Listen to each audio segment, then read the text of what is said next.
Sveiki, kai girdime žodžius Facebookas, Instagramas ir kontaktė, į galvą šauna pirma mintis, kad reikia šios socialinius tinklus uždominuoti gražiomis savo nuotraukomis. Tačiau ką daryti, jeigu nuotraukos ne visada gaunasi tobulos, o atsidarius Photoshopą nusvyra rankos?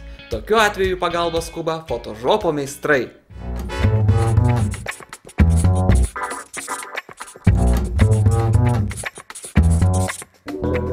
Gavome laišką iš laidos žiūrovės Lauros, kuri mums rašo. Sveiki Photoshopo meistrai.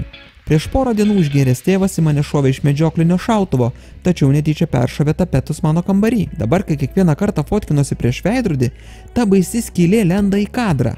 Patarkite man, prašau, kokius Photoshopo įrankius turiu naudoti skylės panaikinimui, kol persitapetuosiu kambarį. Na ką, Laura, Photoshopo meistrai nėra tapetuotojai, bet manau, kad tau sugebės padėti. Iš pirmo žvilgsnio ši skylė atrodo labai didelė problema, tačiau jai panaikinti užtenka vieno įrankio, kuris vadinasi patch tool, lietuviškai vadinasi pleistras arba lopas.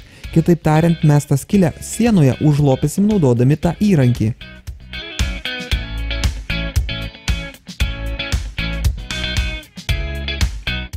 Šis tulcas puikiai panaikina mėlynes, spuogus ir kitus nereikalingus objektus, pavyzdžiui, kad ir nuo plaukų šepečio nuimtus plaukus.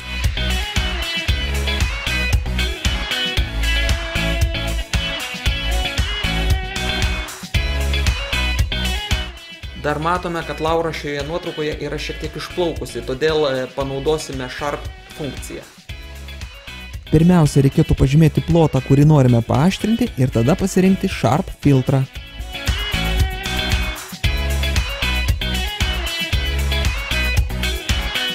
Kaip matome, nebuvo nieko sudėtingo. Nuotrauką sutvarkėm per 1 minutę. Kaip pasakytų photoshoperiai, nahui tapetuot chatą, jei yra Photoshopas.